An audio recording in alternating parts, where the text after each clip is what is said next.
I'm Bruce Buffer. It's time for the Anthony Gorgano Show! Live from the Xfinity Studios. Good morning, good morning, good morning. This is the Anthony Gargano Show. Happy Wednesday to all across the Delaware Valley. Happy October. That's right, October 1st, and we got October vibes going on today. A little brisk outside. First morning was a little chilly, and it makes you feel like it's October baseball. It's a red October. And tonight, at 6 o'clock, Citizens Bank Park, Phillies doing something great. I love it. The inter-squad game. There are more people. There's going to be more people at Citizens Bank Park tonight for the intra-squad game than there was for the Tigers-Guardians playoff game yesterday in Cleveland. And not by a couple, right? By a couple thousand people. We can't get enough of it. Red October will begin Saturday. Who will they play? Well, the Dodgers put a big statement up last night. They wrecked Hunter Green. Hunter Green, a very good starter for the Reds, and the Dodgers wrecked them. Wow. They 2 home runs by Ohtani, including his first at bat of the night. He goes yard. 2 by Teoscar, and the Dodgers put up a 10 spot against the Reds. Now, they were up like 10-0, and the bullpen started to leak. And Snell was brilliant last night. He started to kind of tire. He gave up 2 runs. The bullpen came in and was really like scary, right? Like it's scary. It was 10-5, 1 out, bases loaded for the Reds in the top of the 8th. So like they got a little scary for being up 10-0. It was 10-5, bases loaded, and they wound up getting out of it. But it does talk about the bullpen. Now, the Dodgers' offense is wicked, and their starting pitching is wicked. There was lots of really tough. I mean, they look nasty. Again, their Achilles heel, the pen. So that's kind of where the Phillies are going to have to lie, just like it happened in regular season when Ohtani was brilliant, and then he left the game, and then the Phils went nuts on the Dodgers bullpen. Now, it's going to look a little different in the playoffs because they're going to use their starters, I think, to bridge some of their bullpen woes. Emmett Sheehan, who's a really good young starter who pitched really well against the Phillies, will be in the bullpen. Clayton Kershaw, who's not active for this series, will be active for next series. So they're going to wind up having some of their starters to kind of fill out their bullpen. But again, you got guys doing different roles that aren't used to coming out of the bullpen. We'll see. They looked pretty tough yesterday. It was a fun day. I know I watched the parts of all 4 games. It was just great theater. The first game was unbelievable. I mean, Skubal was amazing against Williams. It was just white knuckle. We saw some great pitching yesterday between Crochet against the Yankees. Fried, I thought, was tremendous. In fact, the Yankees made a huge mistake taking Fried out of the game against the Red Sox. Red Sox they take Fried out, and the Red Sox go feast on the Yankees bullpen. And then it was Snell in the nightcap. He was terrific. So some great pitching. October looks good, man. It's nothing like playoff baseball. So much fun. It really is. It's like great theater. And it was awesome. I cannot wait for Saturday and to get it started here at Citizens Bank Park. It's a cool thing. The inter-squad game is a dynamite thing that they do. You got to see live pitching. All the teams that have buys do it. You can't sit around for a week. You got to see live pitching. So, Luzardo's going to pitch and Sanchez is going to pitch. Ranger's still sore from that line drive, so he won't pitch. But you'll see it. Probably Nola will throw. It'll be interesting as we see the inter-squad game tonight, 6 o'clock at the bank. And then The big news yesterday was the rest of the league showing the Birds no respect. What's that about? Drew Brees, oh my, comes out flexing. There it is. He's unimpressed with the Eagles. I know Philly's undefeated, but barely. If CD catches a post in week 1, and if the Rams make a chip shot field goal, they're sitting at 2-2. They are not the best team in the NFL. And then this morning on Get Up on ESPN, again, the headline, are the Eagles on borrowed time? That was the headline this morning on Get Up. Meanwhile, the Eagles are sitting at 4-0. They're one of 2 unbeaten teams along with Buffalo. And there's all this sort of thing. Now, Kevin, the coordinator, spoke yesterday, and there you see the ESPN headline, are the Eagles on borrowed time, with a picture of Jalen Hurts looking frustrated.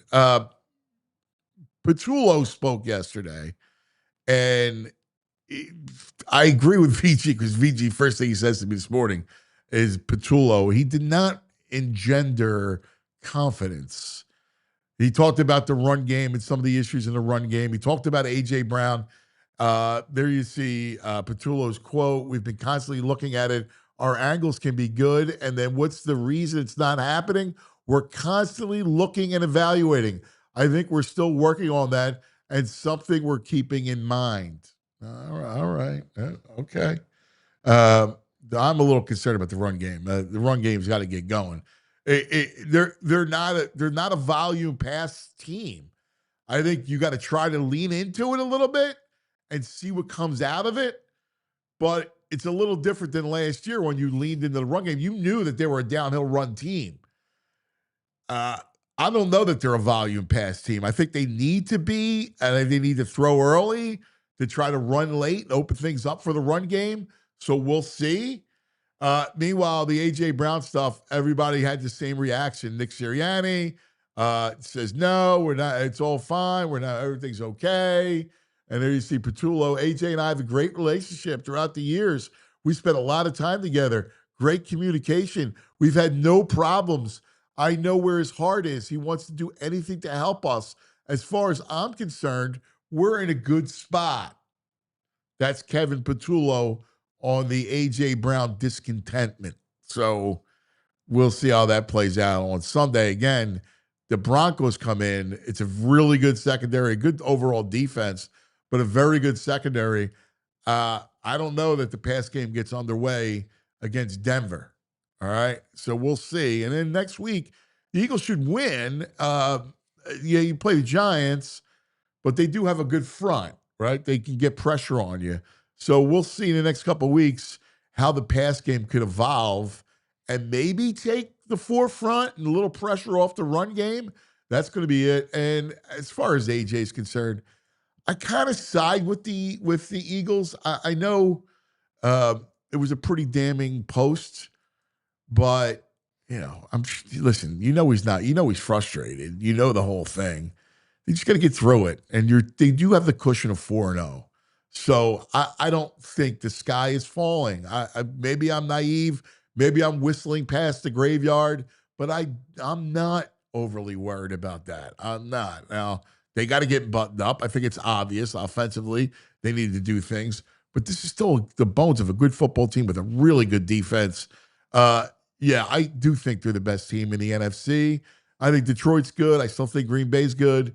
There's some quality teams, Rams and Tampa, but the Eagles are still the Eagles, man. They know how to win. It goes back to their DNA. WWWW. That's the equation for the Eagles' DNA. 4-0. Good morning, VG. How are you, buddy? Good morning. Happy Red October.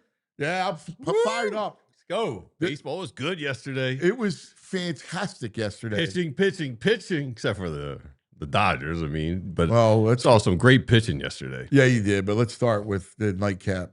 And because I told you I'm afraid of the Dodgers. They're a scary team, man. Listen, when Snell is going like that, you got Snell back pitching well. You got, you're going to have Ohtani, Yamamoto. Yeah, they're going to have to be patient. Glasnow. I mean, they're good. They're going to have to be patient hitters to fill. And they got bats. Yeah. You know, we know their Achilles is their bullpen, but they got some nasty bats. Phillies man. could also be Citizens Bank Park. We'll see. I think that plays into it a little bit. I agree with that. Yeah. Listen, They're I don't home, think they got can't the win. Reds. I mean, the one good thing is that they've handled the Dodgers here, and it's one thing. I was talking to one of my buddies last night. We were talking about Ohtani and Citizens Bank Park, and it's one thing to go nuts at Dodger Stadium, but you got to do it here, Holmes. Mm-hmm. And this environment exactly has been in his head. I'll take a cue from you, and it's been in his head. So yeah, that's where I'm gonna kind of lay my hope. I mean, look, their lineup is getting better. Betts started to hit toward the end of the year. You still got Freeman. Suddenly, Teoscar's alive. Suddenly, I know Teoscar with 2 bombs last night. I wondered if they're kind of similar to the Phillies. I haven't dug into like the metrics of it all, but do they crush like hard throwing pitching? Are they a team that has struggled with guile? Like a Ranger may be a little more successful against them. Yeah, yeah. Hunter Green throws gas. Yeah, no, I mean they jumped out early. Yeah, you saw it. No, he does, and he's got good strikeout stuff and the whole night. But they were on him last night. Oh yeah. Yeah. They were teeing off, even some loud outs. Yeah. But the problem is that they're kind of like these vampires, like, Freeman's, Teoscar, Muncy, right? Like Kiki Hernandez is Mr. October. He's always a threat in October.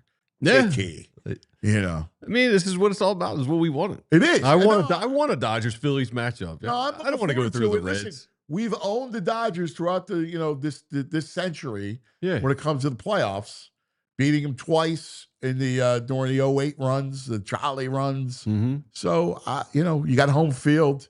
The only thing I hate about it is that it's a short series. I hate to bemoan that fact. Yeah. But again, a 5-game series is scary. Now, could work in your favor too. Like, you win game 1 and then you got everybody on their heels. Mm-hmm. Can I say we had 30,000 people are going to show up tonight? Yes. I love Vince Papale. NBC Sports has that second channel. At 7 o'clock tonight, they're playing Greatest Sports Legends Invincible. We've all seen the Papale story. Push it back. Televise the game. Oh, I agree. I wish they would. 30,000 people coming to see it. Yeah, throw it on TV. What are they doing? By the way, I think it would be great. You could have Kruk and McCarthy. Yeah, just not a serious broadcast, a little fun. But it would be a blast. Yeah. I agree. It's funny because I can't get down there tonight. We have football practice, and I would love to DVR and watch it when I get home, man. I think they're really missing the boat here. I agree. I think it's it would be a great thing to broadcast and to see it. But listen, the town's swept up in it. This is why I love Philadelphia in October. We're such great fans. I mean, look what's going on in Cleveland. Dude, that's a disgrace. I got the number here. You have it? I was just looking it up. It's 26,000. It's like 26.7 showed up last night. That's when they went to like a faraway shot. The upper deck was like half empty.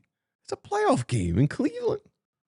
I'm shocked. Going on? I mean, I know it's 1 o'clock in the afternoon, but still, I mean, it's the playoffs. You think a 1 o'clock game here is going to be sold out? Hell yeah. Yeah. You know that. So not only sold out, the ticket prices, they've been comparing the ticket prices in LA for the ticket prices of the first series here, and it's like triple the price here. Yeah. LA prices are nothing. So it was last night, it was 26,186 showed up at Progressive Field. Yeah. That's embarrassing. I know. I agree. It was a great game, though, man. Yeah. Great pitching. And Yankees-Boston was awesome, too. I mean, there was a threat. Yankees have, the bases loaded in 1 out? Well, no outs. With no outs, that's right. You get a strikeout, a pop out, a strikeout. Yeah. And why are they not sending the guy home trying on the first pop-up? Yeah, but you're down 2. You don't want to. I agreed with it because you're down 2. You don't want to get thrown out the plate. It was Goldschmidt at third. You can't get thrown out the plate there because a single is going to tie the game. So you got to keep your hopes alive for the single. So I thought that they were right to do that. I thought where they screwed up is you take out Fried. They couldn't solve Fried. Like his pitch count, I think, was at 100. I mean, that's pretty substantial for Fried, no? 100? Dude, you Scooble threw what, 118? Yeah, he's not even human Scooble. I mean, Fried You watch that guy, bitch.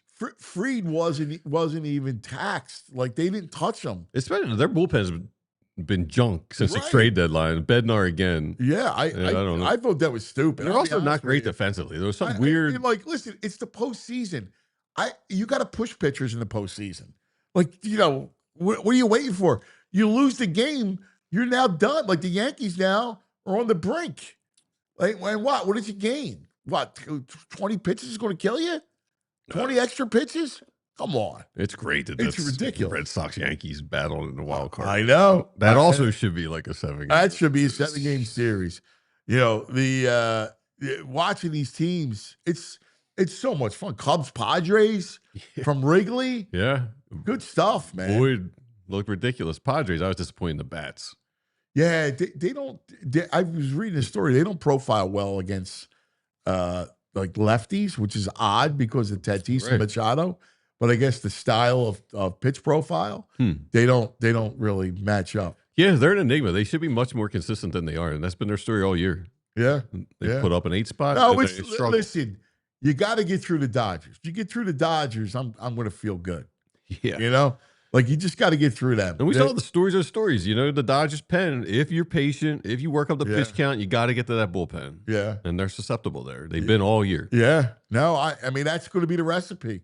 Right. Meanwhile, you just got to hope you wear them out. You wear them out. Yeah, I'm looking at the chat. You got pitch count's going to be huge. Yeah. Right. Especially when it's Ohtani. And like you got to work counts. Like you got to be patient at the plate. 100%.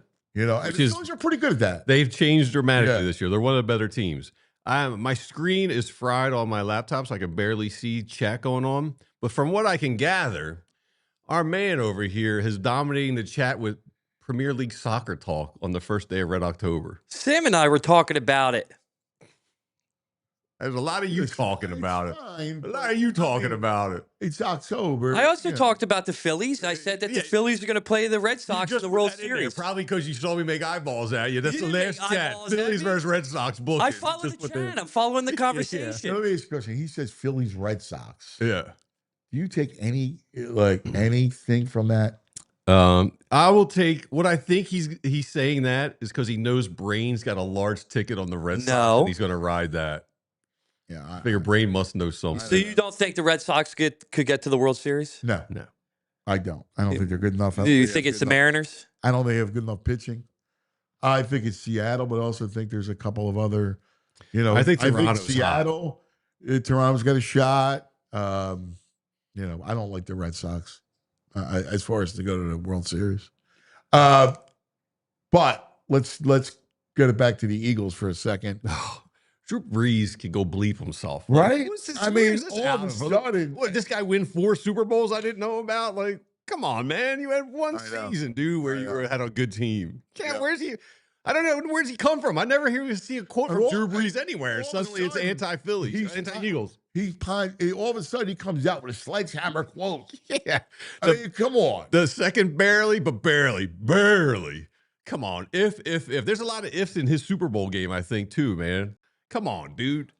They are not. Who is the best team? Is it the Bills who beat up junk? They beat junk teams. Is it the Bills?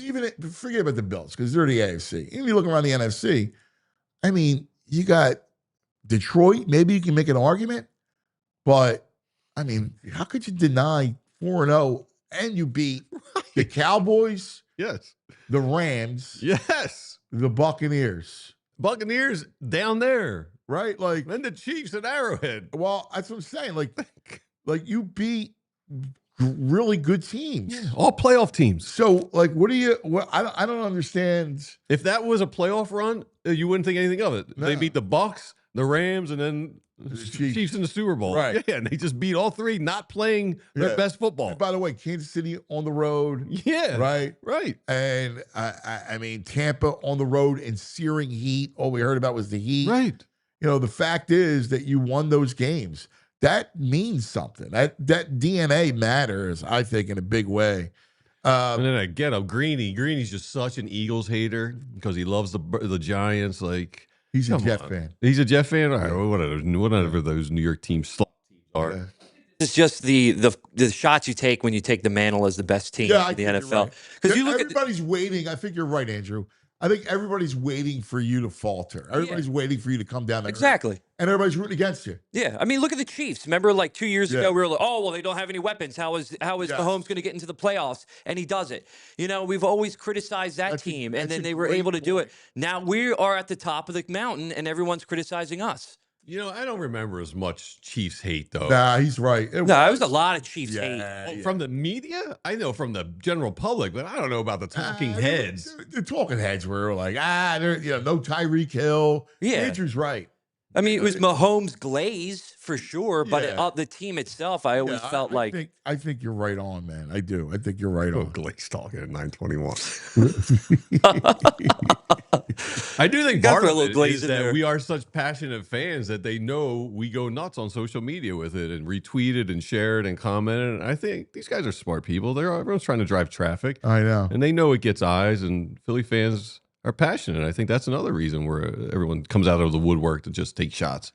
Chase Daniels last year, was that the Daniels? He's another one. I know. It's funny. It was like Cam Newton and Michael Irvin. Stephen A. had to put them in place because they're saying they're slamming on Hurts. I mean, all you get is either Hurts, it's Eagles, all day long. Yeah, and you know, we're such a reactionary. You know, we're the league. Every football fan, every NFL fan is so reactionary. It's almost ridiculous, to be honest with you. I mean, even we're guilty of it. Like all of a sudden, the Packers defense stinks because they had a 40-40 tie with the Cowboys. That's not true. Like, it's just not, right? Like, they're a good team. Like, if you have eyes, you know that they're a good team. But and I'm bringing them as an example to illustrate that it's so reactionary. It's ridiculous. And we all know, and listen, it's all part of the fun. Mm-hmm. So, like, I'm not going to sit here and go, well, let's see in January. Well, that's not interesting. Right. Like, you can't program anything by saying, hey, let's wait till January, right? Like, you know, but we are completely reactionary in how we talk in these absolutes. Like Drew Brees talking in an absolute. Ed Wright just shredded him. Drew Brees is the definition of empty calories in football. Oh, Eddie's the man. Eddie's like shredded wheat, man. He shreds you up. He's the shredder. Eddie, he's terrific at it. All right, lots to get to. All right, we got Bo Wulf to go over the Eagles situation. Our man from the All PHLY Bird Show. We love Bo. The Brain to give us an update on today and maybe look at tomorrow night's game, some early NFL college. Mike Sielski. Oh, my boy, Michael. You're going to make us feel good. Make us feel good about something today. I love Mike. I'll always have Mike's back, all right, because I think Mike is brilliant. And then Jimmy Stakes. He'll be in a happy mood. This is a good time. So lots to get to today. It's Christmas in October, right? It's Red October and Eagles Green. And that's it's our favorite month, man. This is a lot of fun going on right now. All right, let's talk about some of our friends, shall we? Ace Hardware Home Services. You know, we mention it all the time.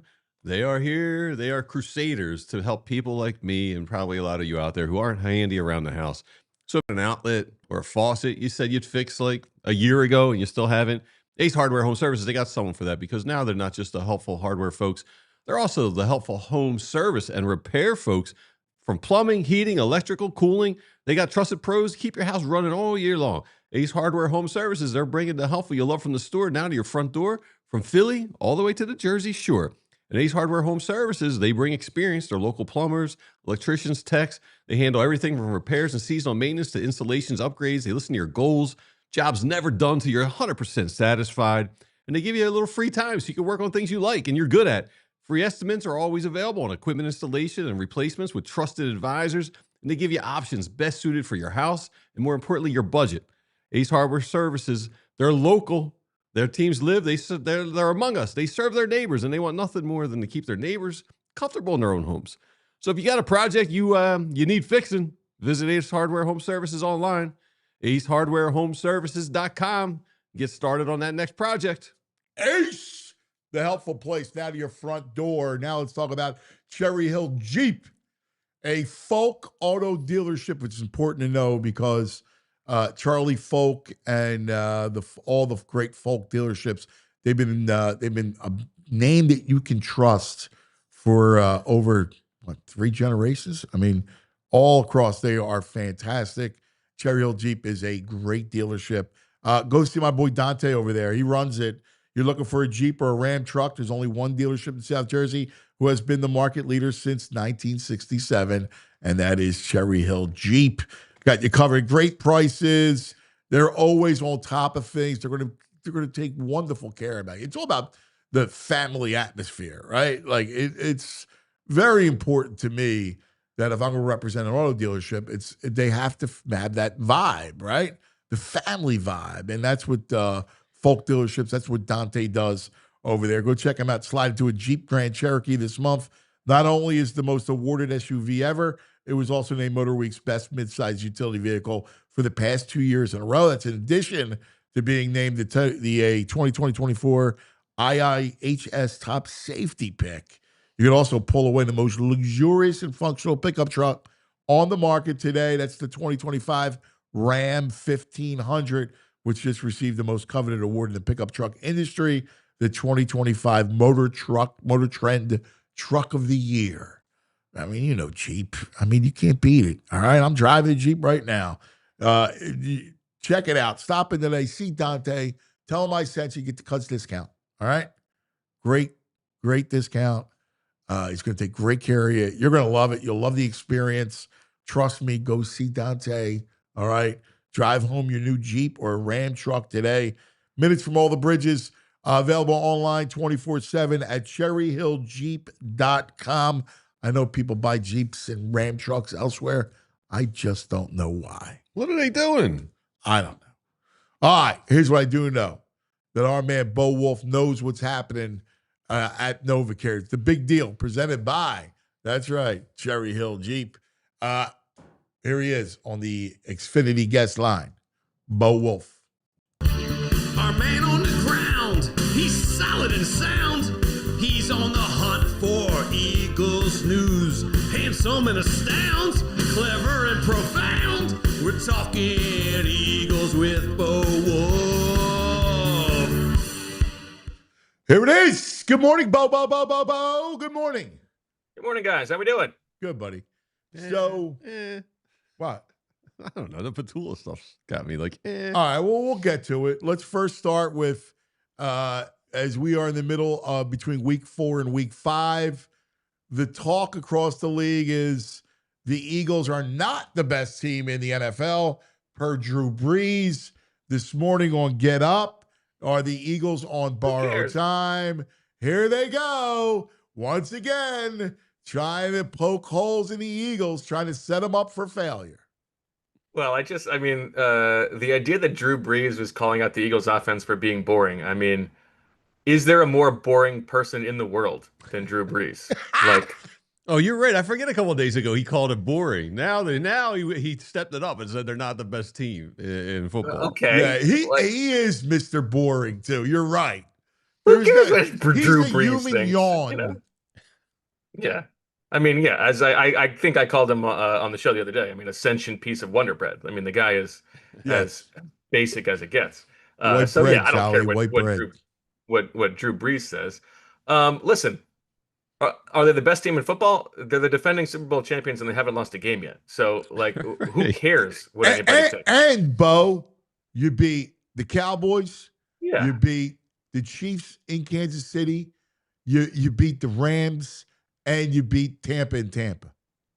And listen, do I think that they have played like the best team in football, down in and down out over those 4 games? No, definitely not. And it's fair to say, that they have been outgained over those 4 games, or it's fair to stack up, the point differential compared to other 4-0 teams and say that it's not very good. All of that stuff is true, and I don't think that they can keep playing the way that they have been playing and continue to be the best team in football.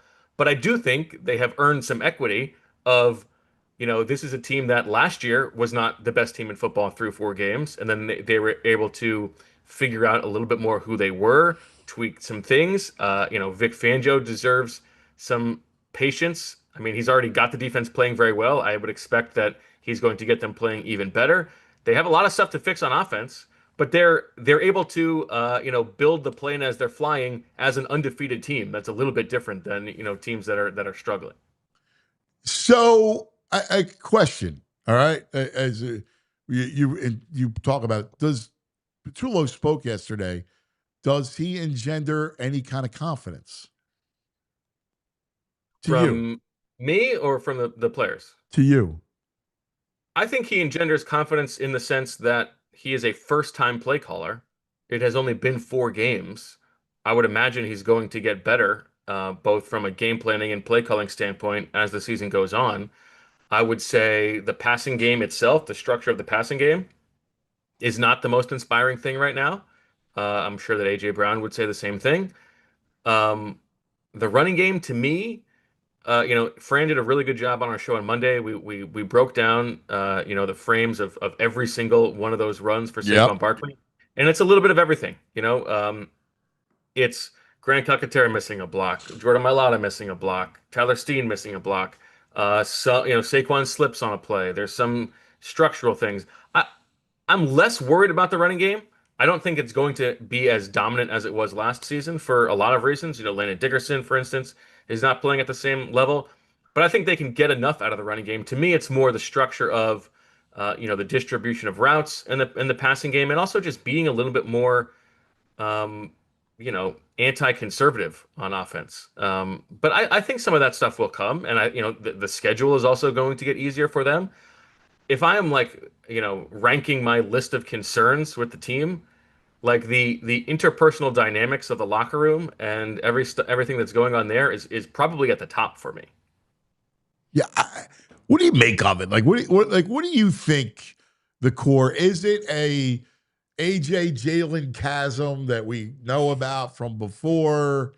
Is that the true crux of the matter? Is it the fact that Jalen's not looking his way, or I don't know. I mean, Jalen always. Jalen is looking his way. He threw the ball to AJ 9 times in that game. Now, exactly. A lot of those were passes that were dead on arrival. Right. And I think AJ's frustration is first and foremost him not getting the ball the way that he wants to get the ball. But there's no doubt that the relationship between him and Jalen is not good right now, right? And I don't think that that's a muckraking thing to say. This is a thing that is pretty public knowledge, and we're through 4 games of the season. They're undefeated, and it's already feels like it's at a boiling point. Like, that's not healthy. It doesn't feel sustainable. Do you think it's mostly the hurt stuff? Do you don't think he's got some kind of frustration with the route schemes and the play No, I think he calling? does. I'm sure he has frustration with all of it.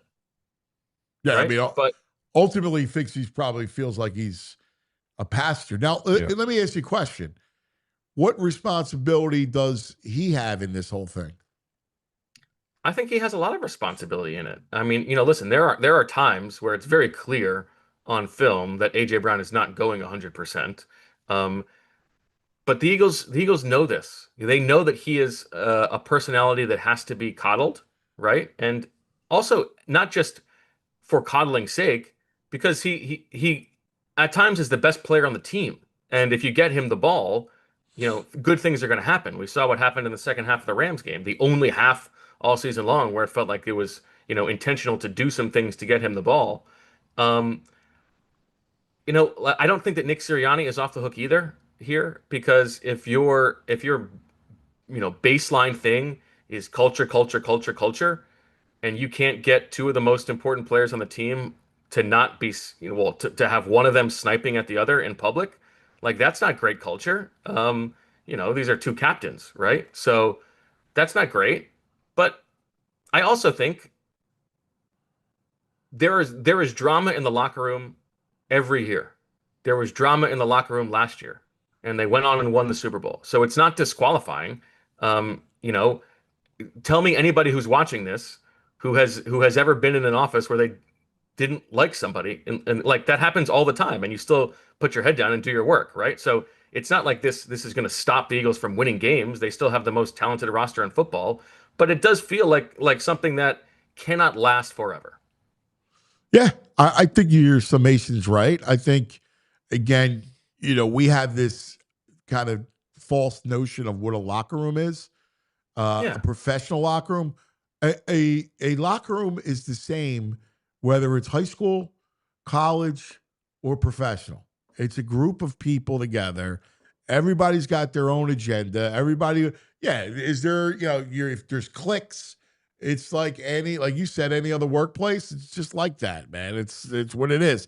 And guys have egos. When you're a performer, right, you're going to have egos and you want to be satiated. Yeah. I mean, you're never going to get 75 people on the same page, right? Like that's wild. But it doesn't mean you can't get them generally pulling in the same direction. Yeah. And this is the job of the head coach, right? You always hear about head coaches. It's like, oh man, there's so much more to the job than I expected. Football is like the easiest part of the job. And sometimes that means like off-field stuff, but like juggling the interpersonal dynamics of a locker room has to be kind of exhausting. Yeah. Yeah. All right. So let's look at the run game itself. How does it get fixed? I think you spread things out a little bit more. I think you got to stop asking Grant Calcaterra to block, right? You got to stop leaning into the 12 personnel. I think you got to lean on Jalen a little bit more and make defenses respect that. And other than that, I mean, you just got to execute better. And I feel like when we hear teams or guys talking about how the first month of the season is kind of like, preseason to some degree, I think the running game is part of that. It's the part of the offense where you really need nobody to mess up. Like if somebody runs the wrong route, you can still throw it to somebody who ran the right route. But if somebody misses a block in the running game, the play is dead, right? And so I think there is reason to believe that the running game can get fixed. And we haven't really seen Saquon have a chance to do the stuff he did last season, so it's hard to say whether he looks the same. He has made some really nice moves to make guys miss in the backfield. To turn he's had some tough runs. Listen, I don't think Saquon's the problem. I don't think so either, but I do think that you can see a couple times where Saquon is starting to get a little bit impatient, and you wonder if some of the bad habits he developed in New York, because he couldn't trust the offensive line, are starting to creep back just a little bit. And so that's why I think it's important for the offensive line to, get things together quickly so that he can see it and go a little bit quicker. All right. One of the things, because you touched on it, my fix is you need to run read option. You got to get Jalen involved in the run game. Yeah. And that was always a success that, you're always got to worry about him taking off. It'll help Saquon go to 11 personnel and get and do some and have some read option in there. It's a tough push-pull because you don't want to run Jalen too much, especially in the beginning of the season. But I think you got it, and they did a good job doing this against Tampa last week. But you got to do it. You got to do it a little bit more until defenses react enough to open things up for Saquon, I think. Yeah, I think that's exactly what you need to do. And one other thing on that front, one thing that I really like about Jalen is, generally speaking, he's very good at protecting himself on those runs. He is. I mean, he's a great runner. Like the way he takes care of himself. He's such a funny runner. He's such a funny runner. There's not a lot of shake to him. It's like he just sees what the absolute peak efficient angle is, and he just runs straight there. You know what I mean? Which makes him great. I agree. And he's so powerful. Like, he's got such powerful legs that, he's direct line, knows where the first down marker is. He's great at it. So I think you got to lean into him as much as you want him to throw it, which I think they need to do more of, but early in downs. But I also want to make sure that he's running the football. I think that'll help Saquon a ton. And the O-line. I think so too.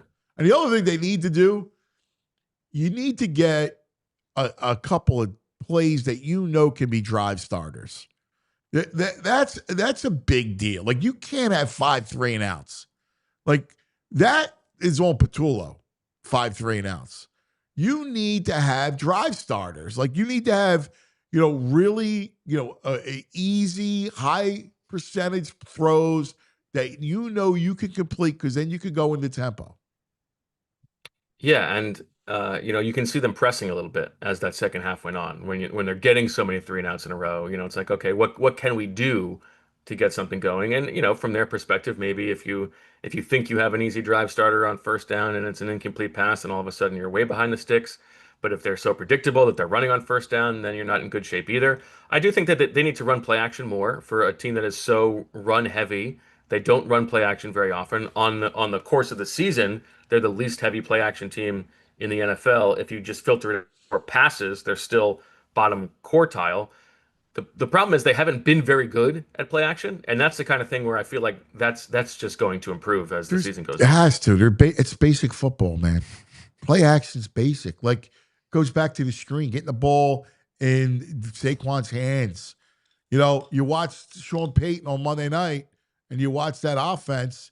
There's a lot of screens. There's a lot of swing passes. He gets the ball into his back's hands, both of them. You got to do the same thing with Saquon. Yeah, I don't disagree. I mean, I don't know. I'm reading this quote about running the ball up the middle with little success so far. And Patullo says, we've been constantly looking at that. Our angles can be good. And then what's the reason it's not happening? We're constantly looking and evaluating. I think we're still working on that, and something we're keeping in mind. He thinks are they still working on it, or does he think they're still working on it? And hey, it's going to be something we're going to keep in mind. I mean, the guy's got to come out and he just sounds weak. He doesn't sound like a confident, dude who's got a handle on what's happening. I don't know if that's fair. I mean, what do you want him to say? We're not very good at this right now? I guess he could say that. That's fine. When you say, I think we're still working on it, I mean, he should know if they are. Are you? Just say, we're working on it. It's something we're going to keep in mind. Is you want Fangio. Yes. You feel I want someone like who Fangio exerts some confidence. Is Colonel Jessup, right? You feel good when he's on the wall. Yeah. Like, honestly, that whole movie was a fallacy. I want Jessup on the wall. When they threw him in jail, right? That was bad for the country. I want him on the wall. I don't know about that.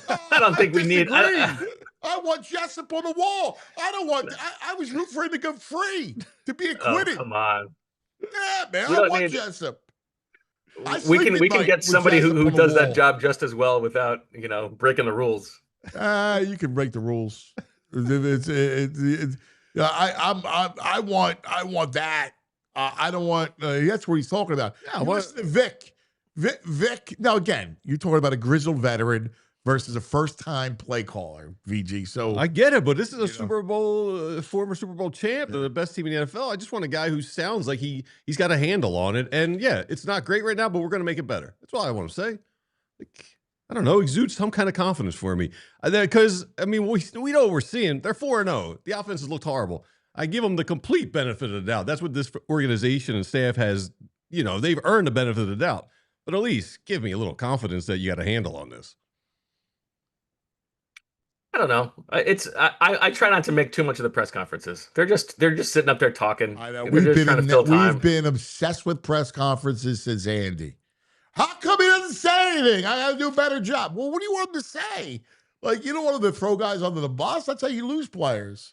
But I think in his comments about AJ, I think Patullo kind of threw someone under the bus because he's like, well, me and AJ, we've had no problems. We're in a good spot, man. He's basically being like, it's not me.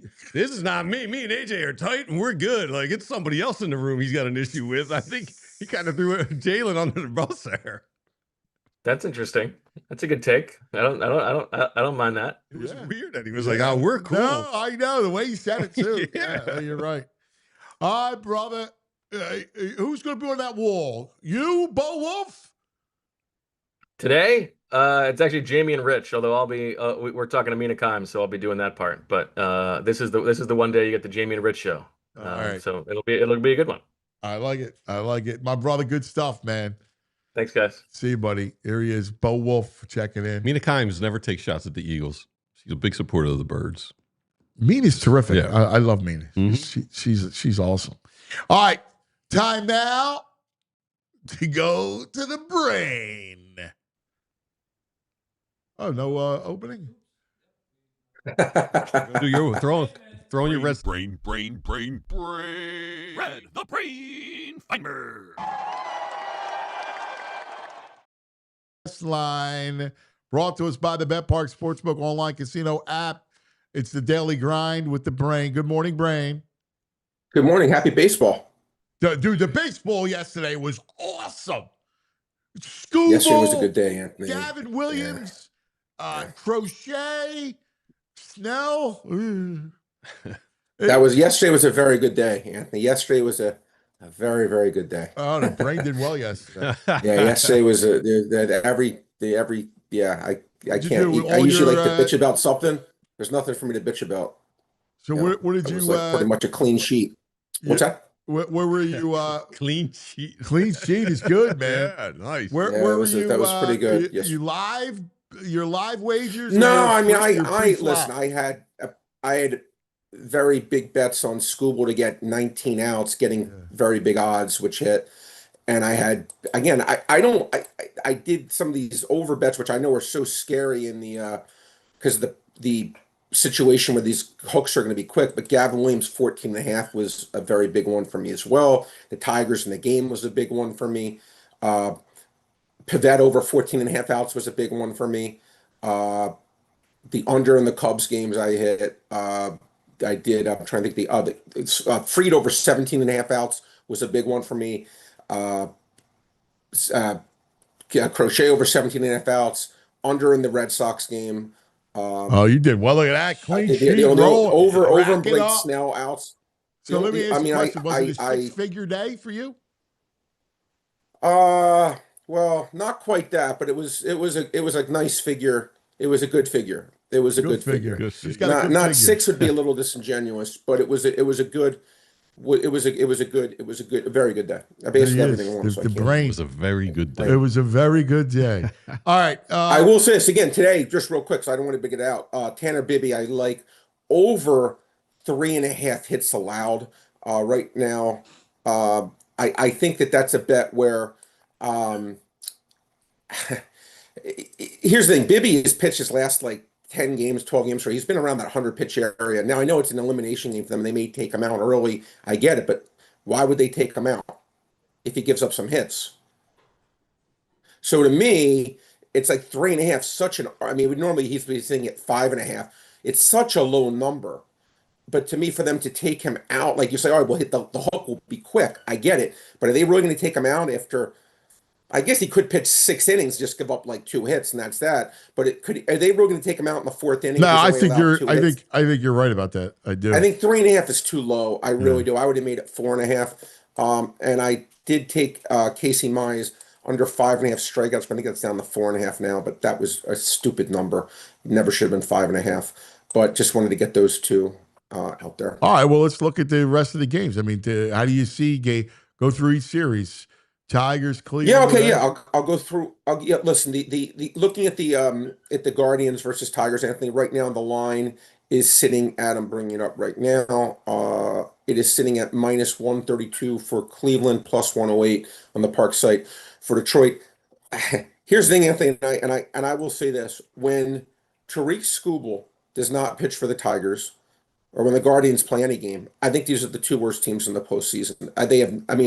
Yeah. Both teams have absolutely nothing, in my opinion. But when Skubal pitches, they're arguably the best team in the world.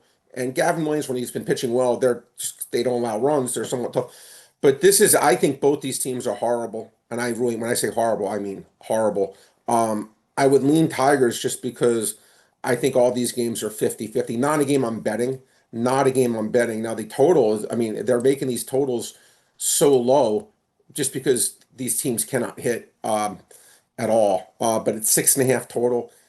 It's funny. Yesterday's was 6.5, I believe, and you had Skubal versus Williams. Today, you get 2 far worse pitchers. If anything, I would lean to the over, believe it or not. Yeah. Whoa! But we need a ding, ding, ding, ding brain with an over. Like it. I would lean over just because of VG. I don't love either pitcher here. Mize has been very since the All-Star break. And BB's actually been pitching better, but he's not elite. Lean over. Brain, did that number start at 7? Did that start at 7 and come down to 6.5? It opened at, I don't think so. I think it opened 6.5. Opened 6.5. Oh no, it opened over 7. I take it back. VG. Yeah, that's the only thing that gives me a pause for concern. It opened at 7.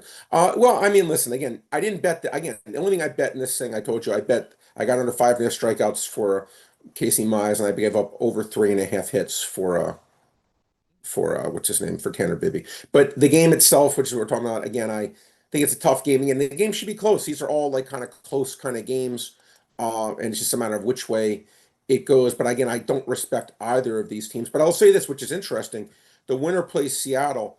Now, if that winner is Detroit, in a best of 5, Scooble's going to pitch twice. I think he'd pitch game 2 and game 5. So even though Seattle, in theory, is the far better team, you have to say to yourself, wait a minute. Right, can they beat Scooble twice? Yeah. No, yeah, 2 of the 5 games he's pitching. And I mean, I really can't see Seattle being favored over him in either game. And then the 2 games he's not pitching, or 2 of the games not pitching, the games will be in Detroit. So I'm thinking to myself, it's like, I don't know. I mean, even though I'm going to be rooting for Seattle there, it's probably going to be even a hard series just because, with Scooble pitching twice in a best of 5, it's probably going to be the hardest series to beat Detroit. All right, Padres, Cubs, Cease versus a bullpen game for Chicago. It's amazing, Anthony. Think about that. Game 2, they're going to a bullpen game. Game 2, they're going to a bullpen. How the world has changed, Anthony. Remember, can you imagine like in 1990, if it's Smoltz, Glavine, Avery, let's go to a bullpen game with freaking, I don't even know. Or Phillies going to a bullpen game with Jeff Parrott back in the day. It's just, it's just a different world. But you know what? It works. I can't knock something that works. These bullpen games, the Rays started about 10 years ago, whatever it was. And it works. I mean, you pitch the guy 1 inning, he gets his 1 inning, and you go to the next guy. Tough game again. The wind's blowing in, total 6.5. I'll say this, Cease has been very Yeah. I mean, this is a guy that, that they really thought was going to be and all that. And he's had a very pedestrian year. I think his ERA pitching in Petco, which is right up there as the best pitcher park in the league. His ERA was around 4.5. I mean, I can't back him. I just can't. Again, if anything, I lean over to 6.5. I hate to not betting it. But again, I don't trust the Cubs bullpen, number 1, and I don't trust Cease. And I guess I do think both teams are going to get 3 runs. Lean over, didn't bet it. The game itself, man, I just have no true opinion. All right, Red Sox, Yankees, Bayo against Rondon. Yeah, it's fun. I followed Rondon very, very careful this year. In addition to doing this for my job, but I had the guy on my stupid fantasy team, and he was very consistent, very, very good this year. Really pitched quite nicely. But I'm looking at the park slate, -182. I want you to think, for everyone out watching, I want you to think what that means. I want you to think what the fact, I'm going to figure out exactly what it means. I'm going to give you an answer. So as opposed to guessing. Okay. What this means is, they are saying, I want you to hear this. I want you to really think about this, guys. For this to be a good bet for Carlos Rondon, to be a break-even bet, to be not a good bet, a break-even bet, they have to go 105 and 57 against the Boston Red Sox for you to break even. Yeah, that's now. Do you crazy. think a team that won 94 games goes 105 and 57 against the Boston Red Sox? No. I always say, show your work. Yeah. There is no way on God's green earth that if you take, the line just went to $1.80. Someone listen to me, Anthony. Someone was listening to this right now, our show. Yeah, the VG. He just bet VG, the exactly. Red Sox. The line just went down 2 cents. But there is no way you can take the Boston. It's like VG doing a teaser doesn't go to 3 and 7. You cannot take the Yankees here and show your face. Yeah, show your face. You may win the game. Yeah. You may win the game, but you can't show your face. Because there's no way that this is a good bet for the Yankees. They don't go 105 and 57. And no one would say that they would. But, now the line just went to 186. Someone actually said, they're going over the top of VJ, and they're like, you know what? Now 186. I just want to say what that now means. Well, I do think you got, they need to now go. You got to decide. Like, I agree with you. the argument I'm is not necessarily like if it's Boston. not the math, the argument just from a baseball standpoint is Yeah, he's to me, a dramatic. it's Boston or pass. He's a dramatic. The pitching is dramatic, right? Like Rondon's so much better than Bayo. He is. Listen, but to me, it's Boston or Boston still won 89 games. Okay, and they started off the year like less than 500 for the first quarter mark. 50 games, they're probably 23 and 27, 24 and 26, something like that. So this is still a team that over the last 100 games has been on a 90-some pace. So to say that the other team's going to win 105 games against them, again, who do I think is going to win the game? I think the Yankees are going to win the game. But again, not a game I'm betting on. If it gets a little higher, like for example, if I could take 170-ish, I'll probably bite and take. But you only can take 150 right now. But I would probably bite and take a chance on Boston. But to me, you just can't lay that price. They're basically, they're taxing you for wanting to take the Yankees. They're down 1-0. They're at home. They're taxing you, saying, all right, you know what? You want to take the Yankees, go right ahead. But we're going to make this at such a horrific bet that, now I did bet, and this line has changed. I did bet Rondon over 15.5 outs getting plus 150. I now see it's now plus 104, so it's gone down 46 cents. I only did this because two reasons. I usually don't like doing it with the non-elite pitchers, even though he's good. But Boone got criticized, I think, very unfairly so. Very unfairly so for taking out Fried with 100 pitches in 6 and 3rd innings. That's just revisionist history to me. I don't know what they're expecting. I mean, Fried, I'll be honest with you, I disagree with you. I would have left him in. I would have kept him in. I can't blame these. They were not getting a good look at him. And their bullpen sucks. Stinks. So I'd much rather have Fried on the mound, who they were not barreling him up. You can't go from past and this. Look, right. He was locked in. You got to ride him until you see any kind of crack. I saw no cracks. And when you let him, when you took him out, you gave life to Boston. I hear it. Listen, I guess look, he went, the manager of Boston was Cora, went with the Grady Little thing with Pedro Martinez back in the day. He was just pitching crochet until his arm came off, and he threw 120 pitches, which in today's world, again, Steve Carlton would probably pitch 145 pitches or Nolan Ryan 150 pitches, and they'd laugh about it and be back there 4 days later, on 3 days rest. But I'm trying to adjust to today's world. In today's world, when you get to that magic 100 mark, I'm not saying it's not BS, Anthony. Me and you are very old school the way we think. I'm not saying it's not BS, and I'm probably guilty, you're right, of being in this new school, like, oh my God, he threw 100 pitches, get him out of here before his arm falls off. But it's the playoffs. I'm just saying that's the most pitches he's thrown. Look, that's what manager did. It's the playoffs, man. Like you got I applaud him for leaving Crochet in. I would have stayed. Well, right. Well, I'm saying with Rodon today, combination of him being a good pitcher. No, I don't think he's at Fried's level though. I don't trust him at Fried. Plus, he has those innings where he can go like 25 pitches an inning. Well, that's your only problem there with him. But right. I the think only reason I did it was I was bullpen getting plus sucks. 150. So I was getting plus 150 on a bet that I personally would make 150-50. Do I think Rodon will get to the 6th inning? It's 50-50 in my head. The only reason I bet. All right, we're up against it, so I need to move on. Sorry. The Reds and Dodgers. Reds. The Dodgers are a huge. It's just right 270. It's unbelievable, Anthony. Again, but you know what? I mean, it's like now Littell has been serviceable.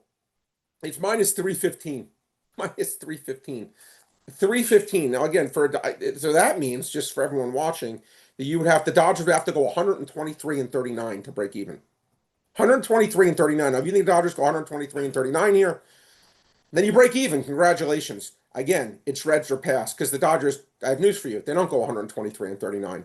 They just don't. But again, this is, if you take the Reds, it's hard because the Dodgers are better. Dodgers have the pitching edge. Dodgers have the lineup edge.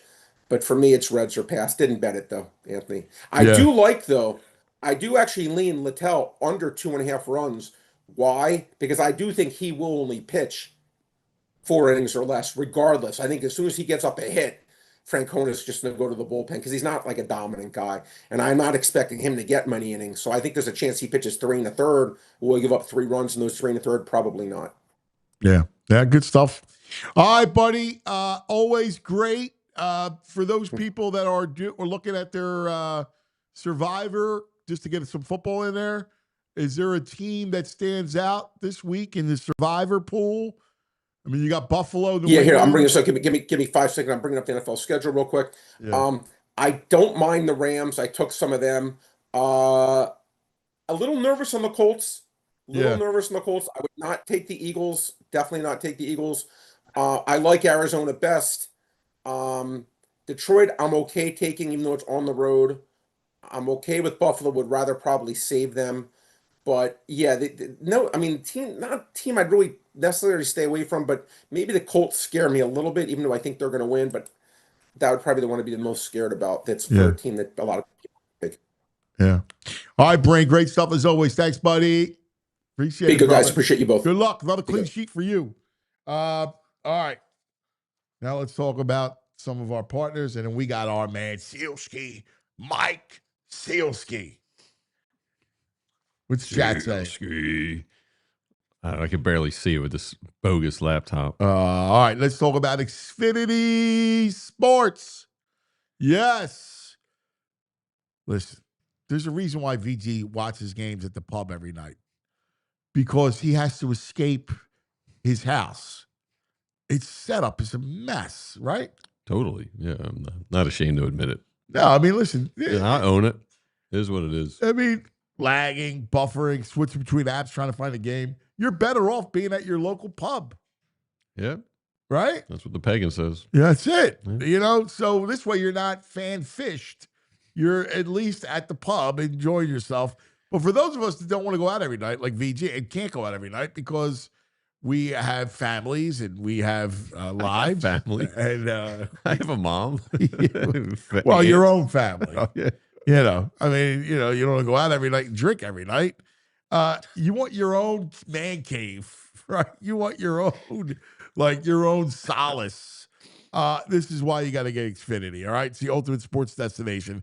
Find the best games, your favorite teams, all in one place, and the way you watch is next level. The perfect fan flex. You got all the action right in your living room, plus Xfinity's best picture and sound with enhanced 4K. Oh, 4K. It feels like you're there. You're at the bank on Saturday in 4K. Sometimes you can have 4 games going on once, man. College football Saturday, I do it all the time because why not? It's the best. On top of that, you get real-time notifications, live stats, right on your television. The best seat in the house every time. Next game day, make sure that big fan isn't a big fail. Learn more, Xfinity.com. Xfinity. Imagine that. Restrictions apply. All right. VG the Lush. No, he's not lush. He takes it easy. He just goes out. I admire him. Yeah. Saw our boy, the guy, the janitor here. Saw him across town. Did you? Brought in Locust. Really? I'm walking down Locust Street, and he's like, "Hey, what are you doing over here?" Oh, man. Man, That's cool, man. Let's talk about the Bet Park Sportsbook online casino app. You heard the brain give you his weigh-in on day 2 of October, the wild card series. And we got a full slate of pro, college, another football weekend, week 5. More Champions in the League. NFL. What do you got? The Champions play today? Yeah, maybe. The Well, Man champions. City, Monaco, over 3.5 goals Ooh, today. there you go. Yeah, There you go. yeah. Here you go. You like that, huh? Yeah, we'll see. Man City's a little Barcelona, weird. PSG today. Oh, that's, Well, that's a fantastic. good one. Really? Mm-hmm. I like PSG. PSG, that's just I'm awesome. going to go the opposite on you on Sporting that one. Lisbon. Yeah, well, Napoli. I'm going to go Barca. Barca over. PSG. PSG. Really? Yeah. What about our boy? Dembele? Yeah. Yeah, we'll see. All They right. got Lamine Yamal on Barca. Oh, yeah, that's right. Yeah. Yeah, he's awesome. Rafinha. He's awesome. I love that Champions League, man. That's why I can't wait for the World Cup. Yeah. That's going to be awesome. Oh, yeah. Anyway, all that stuff on the app that you could play. Always another way to win on the Bet Park Sportsbook online casino app. All the fun table games, and you got live dealer blackjack, craps, roulette. You have all the slots. What are you playing? I'm still rolling with a little Cleopatra and Capital Gains I've been playing. All right. Capital gains. That's good. Need a little Capital Gains. Yeah, you and I both. Listen, It's so much fun. Download it to your phone. You'll have all kinds of fun with it. It's great stuff. Check it out. betparks.com has all the promos and all kinds of fun stuff that you have with every big weekend that goes by. So check it out. You got to be 21. You got to be in PA, New Jersey, Michigan, Maryland, Ohio. If you have a gambling problem, please call 1-800-GAMBLER. All right. Now, I love talking to him every week because it's real. It's always a great discussion. He's a great voice. I read him every day. I love him. Mike Sielski from the Inquirer on the Xfinity guest line. Sielski.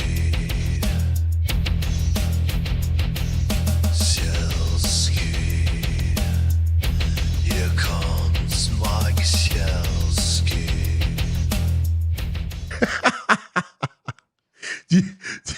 Do you like to have the brooding music? I'm more of a Springsteen guy myself. That feels very Rob Zombie Danzig to me. Yeah, Danzig's appropriate because I'm looking at your last headline. Yes, the Eagles are 0-4 after being the Tampa Bay Buccaneers. Don't get too excited, though. I didn't write that, VG. I did not write that headline. Hey, that's We your don't write that That's his column, man. So that's when he gets the brooding Danzig. I do have to thank you guys, though, because the discussion here last week about Duran's entrance led me to write the column about Duran's entrance. So thanks. No, listen, it's awesome because we have all kinds of great discourse, and it translates, man. And like I love it. I enjoy this. I do this too. time each week, man. I really do. All right, so much to cover. Let's go baseball first. All right, because Red October is underway. The inter-squad game tonight. You saw the Dodgers last night. Ooh, flex. Yeah, a bit of a flex. Look, I'm going into the NLDS and looking at this from kind of a Phillies fan perspective, which is to say this. If I were a Phillies fan, just for my own mental health, I would want to face the Dodgers. And here's why. Knowing the history of this city and knowing that usually the most anxious, tension-filled moments for these teams, and I feel like the Phillies in particular, is when the hometown team is favored. So if I'm a fan, I don't want the Reds because the Reds set me up for total heartbreak. I disagree. Okay. I disagree completely. Because in I don't know, the last time the Phillies played the Reds in the postseason, Doc Halladay threw a no-hitter. Sure. This team can't hit. If you're like, they're terrible. Ellie De La Cruz, who's a great ball player, but is in an epic slump, is down in the 6 hole. Like, their lineup is not good. I'm sorry. I want the Reds. Now we're not getting the Reds. We're getting the Dodgers. You're not going to have to worry about it. Yeah. Right. Right. You're right. And look, I'll say this. That game last night, if you're the Phillies, that reinforces for you the way you're going to beat the Dodgers. Bullpen. Which is you got to hang in there against Snell or Ohtani or Yamamoto. And you got to be within a run or have the game tied and then get to the bullpen. And Agreed. That's all last night did. So if I'm the Phillies, I'm looking at that and saying, okay, they are who we thought they were. I'm fascinated. I was talking to my cousin last night. We were going back and forth because we were talking about Ohtani. And you know what's interesting? He comes up, hits the home run first at bat. And then he comes up the second time. They have Royce their catcher sacrifice. There's a base open, and they pitched to Ohtani, and he wound up 100 Green wound up striking him out. And I was like, wow, that's fascinating that they actually pitched to him. And he hits another home run later, but like this whole, I'm fascinated to see what Ohtani's going to be like here. He struggles in Philadelphia. Yeah, he does. I thought about that last night too, because Terry Francona obviously is the Reds manager. And on the one hand, Francona has He's considered kind of when he got to the Red Sox, he was at the dawn of the modern managing, right? Like Theo is the GM, he's the one really running the show. Tito's the guy who's keeping the clubhouse in order and keeping everybody believing. But there have been times in his career where he's gone outside the box in terms of in-game decision making. Like if you remember that 2016 run he had in Cleveland, he was the guy using Andrew Miller, like in the middle of the big moments in the middle of the game. And I don't know. I would never. I don't have the opportunity to ask him this, but I would love to know. Like maybe that was just like, you know what? I'm gonna show some confidence in my guy. I'm not gonna be by the book and walk Ohtani here. It's that kind of stuff fascinates me. Like when a manager decides to do things and why he decides to do them for the sake of his team. Yeah, I'm fascinated by it too. By the way, could Andrew pick a more unflattering picture of Ohtani? Like, look at the picture he chose. Oh my God! It looks like he probably bet over 9.5 last night after that home run. It's like, that's about as expressive as he gets because he never talks to the media, right? No. I am like my only, and I hate this. I hate the fact that it's a 5-game series. Yes. Like Phillies Dodgers. Are you kidding me? That's got to be 7 games. I don't like it that it's 5. Yeah, I don't either. I would almost rather, they'll never do this, of course, but I would almost rather them lower the number of teams in each league who make the playoffs and then go to 7 games rather than go best of 3, best of 5, best of 7. Best of 5 is not a good representation of who's coming out of the league or anything like that. I mean, the whole playoff structure is fakakta to me. It is. Like, I would rather them shorten the season and go to 154 games or even lower and expand the playoffs. Playoff baseball is captivating. It's absolute. Like yesterday, I got lost in it, man. Like there were times when I was like, oh, this is just unbelievable. You know, Scooble with 14 strikeouts, Crochet, the Yankees, bases loaded, nobody out in the bottom of the 9th. I mean, stuff's unbelievable. It is. It's unbelievable for 2 reasons. One, you never know who's going to win a series. And I can't decide if I like that or I dislike it. I think I dislike it in a way. I want a little bit of doubt. I don't want a coin flip every single time.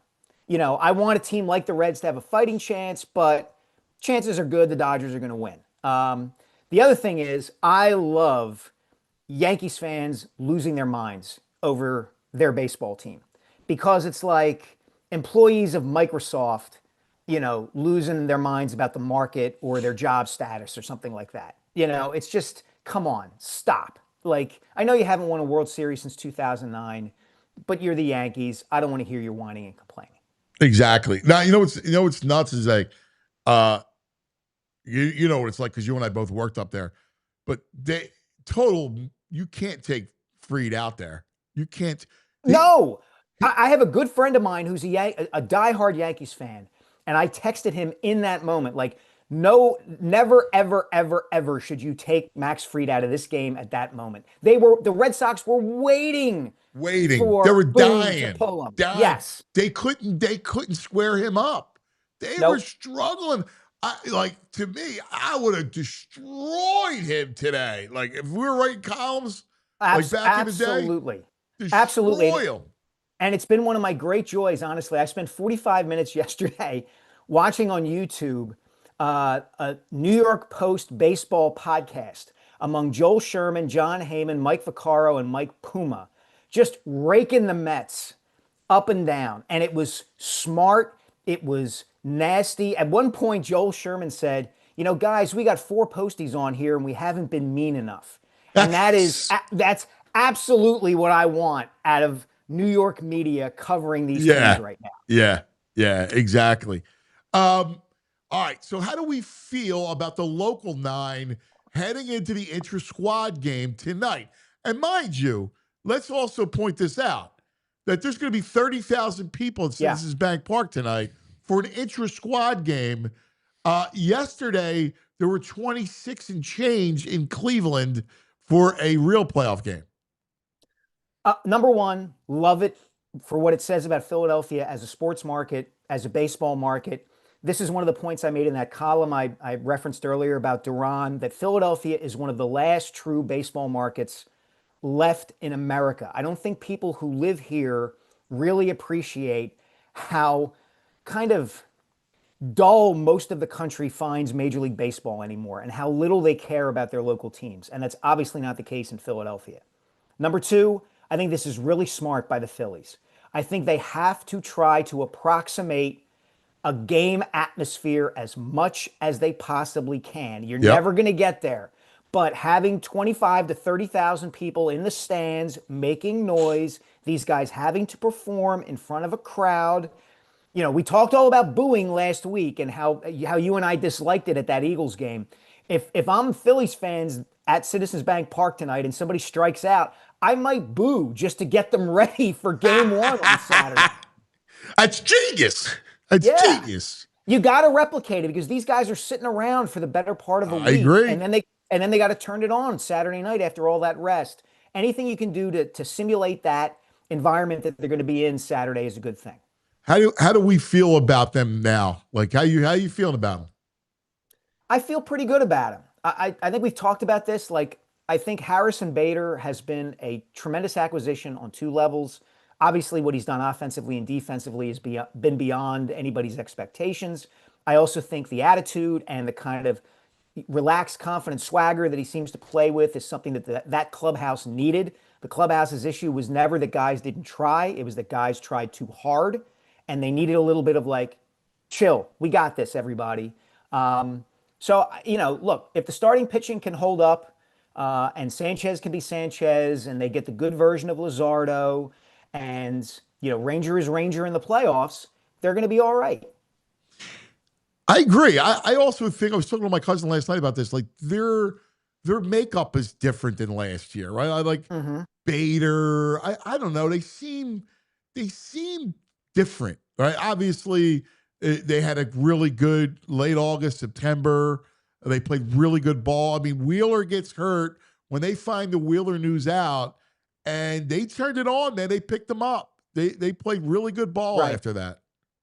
Yeah, I think the one Achilles heel, the weak spot to me, beside the obvious where, look, over a best-of-5 series, if your best players go cold for a day or two, that could be the end of you, and that's true of any team. And I think we feel that a little bit more around here because it's happened in 23 and last year and even in 22 in the World Series. But the real Achilles heel to me is the bullpen, right? Can you get to Duran and Strom, you know, those guys at the back end who are really reliable? You know, Kirkring is still a question mark. You know, if you have to get through the 6th and 7th innings, are you going to be able to do that? That would be the one thing that would concern me. All right. Now let's go to the 4-0 Eagles. Where everything's happy and calm, man. Come on. It's unbelievable. The nation, I feel like Philadelphia is under like attack, arrows like up in the sky. You see those old war movies, right? Like, and you see the arrows, and they're all shooting arrows at the Eagles. Drew Brees comes out after he called the Eagles the most boring team in football. He then says they're not the best team. Okay, Andrew, let's put the quote up for Michael. I know Philly's undefeated, but barely, exclamation mark. If CD catches a post in week 1, and if the Rams make a chip shot field goal, they're sitting at 2-2. They are not the best team in the NFL. And then, Mike, Get Up this morning. The headline was, are the Eagles on borrowed time? Sounds like a Sielski headline. I mean, I think this is one of those situations to a certain degree where it's like, you can criticize and fight with somebody in your own family, but if somebody outside the family does it, then you're ready to throw hands and defend your brother or your cousin or whoever. There's a little bit of that. Having said that, Drew Brees seems to me desperate to show that he is not the same boring, has nothing to say analyst that he was the first time around when he tried to lock down a job as a color analyst or a panel analyst on the NFL. He said some really cockamamie things since joining ESPN. I think the thing here is, Ant, the Eagles are 4-0 by defying pretty much any easy explanation of why they're 4-0. It's not like, if you're Dan Orlovsky, for instance, your bread and butter is going to be explaining why the team that's 4-0 is doing it because of the quarterback and the receivers and what they're doing on offense. And the Eagles aren't playing well on offense. And if you're somebody else, it's going to be, here's what's going on in the locker room that keeps them cohesive and together. And you've got the A.J. Brown thing happening. So it's difficult for some of these talking heads to just kind of come up with the simple 30-second explanation for why the Eagles are 4-0, because if you look at all the simple explanations, they shouldn't be 4-0. You're right. You're right. They have a winning DNA. If DNA is a sequence, right? Their sequence is winning. It's W's. The formula is WWW. They know how to win games. And in this case, it's special teams, right? And they go SWAT 2 weeks ago. And then last week, it's the block punt. And then it's a defense that, even though they gave up the big play, they turned the ball over, right? Like that defense, I love that. I'll tell you, I love watching that team. I love the youth. Quinyon, Cooper's one of the best tacklers in the league. I love Campbell. Jihad is like, I can't take my eyes off him. But they play, they're buttoned up. I know there was 2 breakdowns, but other than that, they're terrific. They turn you over. Yeah, and they should get better because they're so young. The more comfortable they get in Vic's system. You mentioned Mitchell. He had an incredible game. Incredible. Sunday. I mean, he's already a lockdown corner, and that, I think we've talked about this before too, that allows Vic to do some different things, I think, because you can just put Quinyon on whoever you need to put him on and not have to worry about it for the most part. I think there's truth in what you're saying. I think in some ways the Eagles are kind of the opposite of the Mets. Again, those New York Post guys were talking about this yesterday, about how, like, the Mets would have a good game offensively. They'd put up 5 or 6 runs, but they'd give up 6 or 7 and lose. And then the next day, their starting pitcher would throw 8 shutout innings and they lose 1-0 or 2-1. And the Eagles are the opposite of that. They score when they need to. They stop you when they need to. They put up 31 when they need to put up 31, et cetera, et cetera. It doesn't mean everything's fixed, and it doesn't mean everything's solved, and it doesn't mean that Nick Sirianni doesn't have some work to do. And the guys in that locker room don't have some work to do. And I think it starts, to be honest, on the interior of that offensive line. I think that solves, my perspective a little bit. I'm with you. I've heard what you've been saying about Kevin Patullo and the play calling, and I think there's a lot of truth in what you're saying. I also think that we would have thought Kellen Moore's play calling was a little more boring last season if Saquon were getting hit within a yard of getting a handoff, and he wasn't. And the interior of that line, with Juergens not playing as well as he did last season, with Landon hurt, and with Tyler Steen kind of a step down from Mekhi Becton, even when he was healthy, and that was in the run game, game. In the run game, like, it's just not there. And if they can get that fixed, and they got to get it fixed, and there's no guarantee that they will, I think some of what ails the offense at this point will go away. Yeah, and I agree with you, except like what we saw last year was some of the greatest offensive line and run and Saquon, but really like that you'll ever see in football, right? Like, yeah, there's going to be, you can't count on that, right? Like that was a point in time where you were the best, and you're not. I still think you're good, and I think it can help, but you're going to need, as the OC, you're going to need to lean into some different things. Yes. Like, it's not last year. Like, you're going to have to figure out who you are. Yeah. If I were Patullo, I would start spreading things out more. His background is with Chan Gailey, who ran basically kind of a spread, at least in Buffalo, with Ryan Fitzpatrick.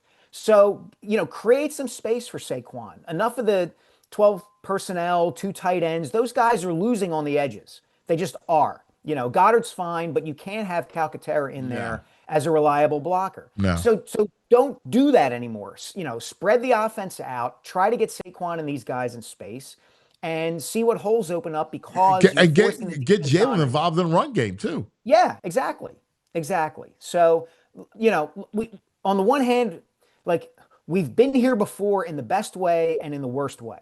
We've been here before last year where they were 2-2 and then beat the Browns and struggled to beat the Browns. And then everything clicked. They figured everything out. We were here in 2023 when they were 10-1 and, it was smoke and mirrors and the 49ers punched them in the face and that was it. They never got back up again. So, it's if you're them, it's better to be 4-0 and having these questions than 2-2. Yeah, big time. So how do you reconcile the A.J. Brown situation? A.J. reminds me of too many people who I'm friends with on Facebook who either are posting like long political screeds where I read them and I go, do you not have anyone in your life who disagrees with you about anything? You just kind of assume everyone agrees with you about your views on the world. And then other people who post like exactly what AJ did, like a cryptic saying about, when the Maya Angelou quote, when someone shows you who they are, believe them. And you have no idea who that person is or, what they're talking about. Yeah. And I think AJ is kind of a product to a large degree of the age in which he has grown up and lives. He doesn't look at this, and there's a very good argument to be made that he should. He doesn't look at what he did after that game and posting that stuff as anything unusual. I think he's smart and savvy, that he knows it's going to shake people up, and that he's likely to kind of, get people moving and get what he wants out of this, which is throw the ball to me in more productive situations so that I can help us win by catching the ball and moving the offense downfield and scoring touchdowns. I think he's a pretty sensitive kid. He's a very smart kid. I think there's a lot going on there. Do you worry at all with the relationship between he and Jalen? Because yes, again, that's yeah, I kind of do, because Jalen is not that. Jalen is the exact opposite of that. He is, buttoned up to the point where it's like, are you even a human being? Like, as I talk to you in this post-game press conference, AJ is not that way. In a way, he's almost like the consummate first quarter of the 21st century human being, where he's like running the social media with his thoughts and feelings and posting a video on Instagram. So I do wonder about that sometimes, that these guys are such good friends before they play together. And over the course of time, the friendship changes and, I don't have any inside information or I'm not witnessing anything along those lines. It's just something I wonder about. Yeah. Same here. Yeah. All on the same page, I think. Yeah. Oh my God. This is the first time for everything. How about VG? VG's been a mute this whole time. Yeah, I've been waiting for you to jump in and like. You got nothing for Michael? I'm not on my game right now with Mike. Me and him are like kind of aligned, I guess, a little bit. Oh maybe. no, I got to rethink everything. Oh my God, I'm not feeling good about myself. Wait, you started the conversation taking a shot at the headlines when we don't write headlines. If you're a columnist, I'm just saying, you don't write the headlines. Mike's got a reputation. I mean, maybe it's a headline person. I don't know, but Mike's got a reputation. We don't write our own headlines. We never do. We've never done it. Writers look, don't. VG, yeah, and VG, it's all in good faith. That's the one pet peeve I have with the way media have changed, is that I'm doing the job exactly the way I did it when I started, which is like, I'm supposed to report my column and write what I think based on the insight I'm getting. And if that's negative against the team, even when they're winning, then so be it. And I feel like people look at it now and are like, well, you're only writing that to get clicks or attention. And it's never that. Honest to God, it's never that. I will say, you wanted a Springsteen reference came up earlier.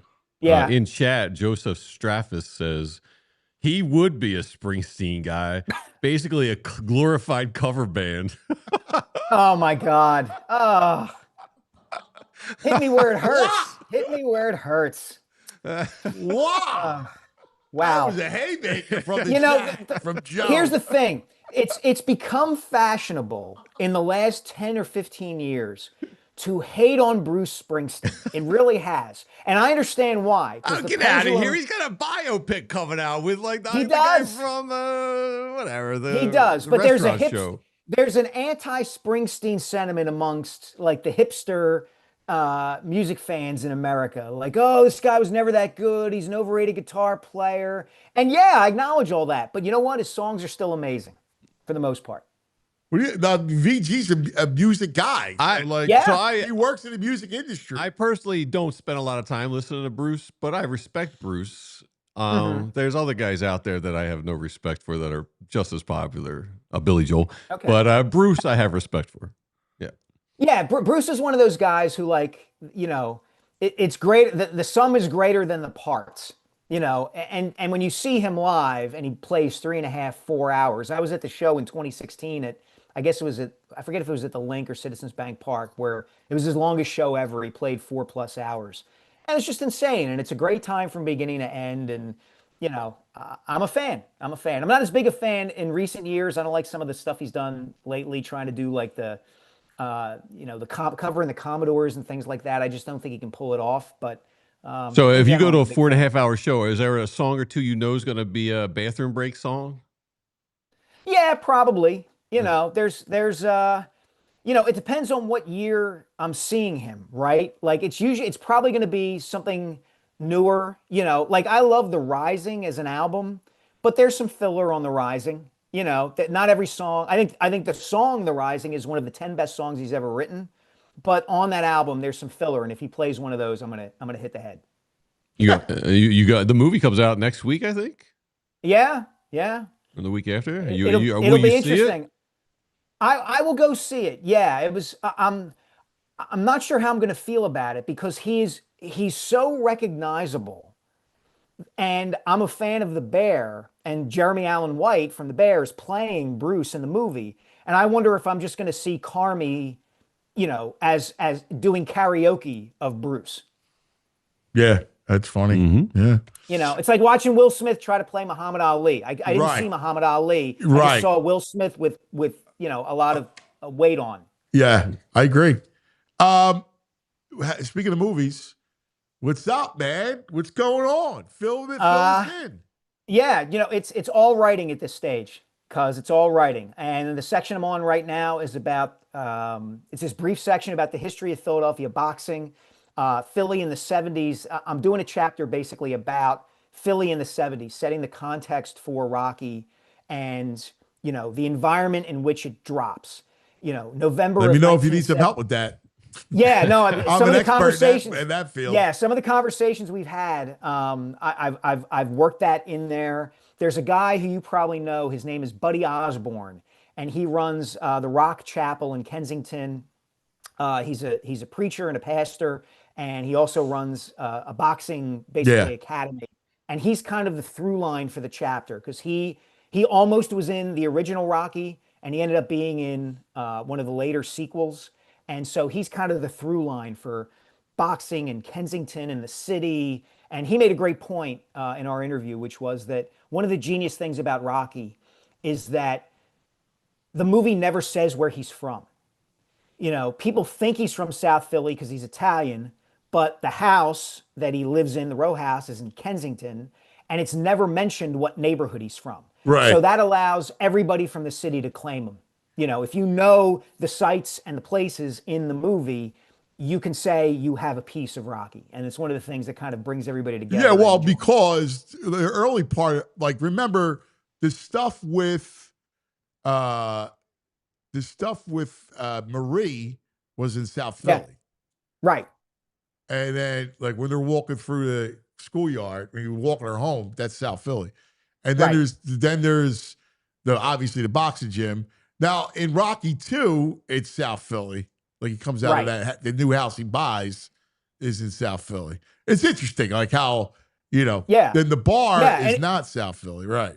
Right, exactly. And it's interesting too, because the city, when the movie lands, the city's kind of in this transitional period. You know, Frank Rizzo is kind of his power is already declining as mayor. You know, he's not popular at that time. He tried to raise taxes on people, so he has already surpassed the peak of his powers and influence in Philadelphia. And the city's changing, gentrification's happening in Center City. The Flyers have won their 2 Stanley Cups and beaten the Russians. The sound of Philadelphia has transitioned from, you know, the great black artists of the early 70s to Hall and Oates of the mid 70s. The chain restaurants that dominated Center City are giving way to more high-end restaurants. The other teams in town are getting better. It's already starting to change, and the movie captures Philadelphia the way it was in like 1972 or 3, and not quite what it was in 76.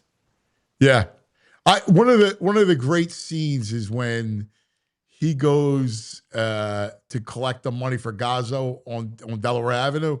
Yeah, and like that landscape on Delaware Avenue, man. Like, yeah, it's just an urban wasteland. It looks like. And that's part of what makes the movie so great, is that it really does capture a time in Philadelphia. Yeah, I'm enamored by it. Like, there's one of the scenes I love too is when he gives the locker, or Mickey gives away his locker. Yeah. And why you put my stuff on Skid Row? Like, it was like a Dipper. Dipper. There's a big scene. There's one of my things, my research. There was a big scene that was supposed to be in the movie with Dipper that they cut. Really? And it was gonna fight Dipper? No. Apollo was gonna come to the gym and try to stage a press conference at the gym while Rocky's training. And Dipper comes over and says, I'm the one who should be getting the title shot. And he tries to intimidate Rocky and Mickey, and he pushes Mike, the assistant trainer, over, and Rocky punches him, knocks him out in front of Apollo. And Apollo kind of gets the shivers, and it's kind of a sign of things to come. And they cut that scene entirely. Wow, that's a good scene. That's good foreshadowing. Yeah. I'd like to see him knock out Dipper. Hey, man, I dig your locker. What was that, VG? Did you do any research with the house on Rose Hill Street? People who lived there at the time, are they still around? Like, could you track them down? The house that he is supposed to live in is on East Tusculum Street, right in Kensington, right by the B Bridge. So I knocked on the door there, and nobody answered. And so, I wasn't surprised nobody answered. Let's put it that way. Actually, it's a good thing nobody answered. Yeah, exactly. It was one of those bop, bop, bop, bop. Oh, guess nobody's here. Yeah, I tried. I tried. But yeah, I get into, like, Ant and I have talked about this. I visited Rizzo's neighborhood growing up, and it doesn't look a whole lot different from what you might have seen back in the 20s, right? Like these big bay windows with ceramic Madonnas in them. The neighborhood. And tinfoil Stanley cups. Exactly. And so I want to try to capture that. That's kind of what I'm going for. That's awesome. That's great stuff. My brother, always a great man, and we love it. We love hanging with you. Thanks, Same, pal. guys. Thanks. You got it. There he is. Sielski. Our man, Mike Sielski. I liked it. I like the... I like it. I think it fits him for his persona in the community. I think it fits. He's the best. Yeah. I love Mike. All right. Lots to get to. Jimmy States to talk some Red October. It begins tonight, October 1st, and the intra-squad game is tonight. So we're looking forward to that. Let's talk about some of our friends. How about a little Rothman, baby? Rothman Orthopedics. Rothman, keeping you in motion. Motion, walking, alive. They helped me with my broken neck. They helped Andrew with his neck and Anthony's lower half of everything below his knees, it seems like. So let's talk about getting you back to what you love, especially this fall. Whether it's biking by the Schuylkill, chasing the kids around an orchard, throwing a ball around. It's tough when your body doesn't want to cooperate, and that's where Rothman Orthopedics comes in. From aches after a pickup game to old injuries flaring up on a fall adventure, Rothman's team of experts, they're there to help. With evidence-based care and a commitment to restoring your mobility, they'll get you back out there. And more importantly, back out there stronger than ever. So don't let pain put your fall activities on pause. Visit rothmanortho.com/PHLY to book your appointment today and get back to doing what you love, and doing what you love pain-free. Pain-free. Rothman Orthopedics, getting you back to your fall game is their mission. Yeah, and they're great at it. All right, let's talk about Parks Casino, Street Road, Bend, Salem, our casino of choice. Action, excitement, headline entertainment. All right, it's right there. Bend, Salem, Street Road exit. Can't beat it. It's right. It's mecca of entertainment. Great restaurants. I mean, it's got everything to offer. All the games, the City Art Sportsbook, you name it.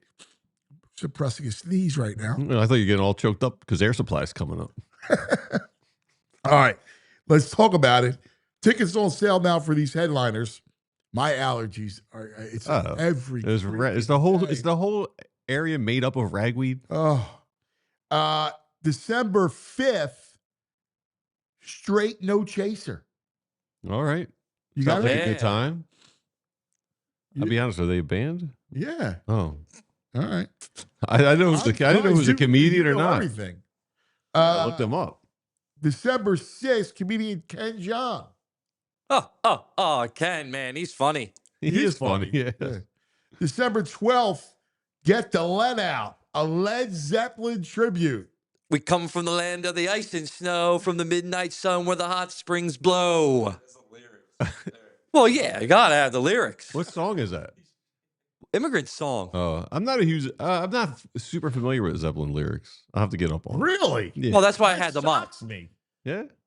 Joey.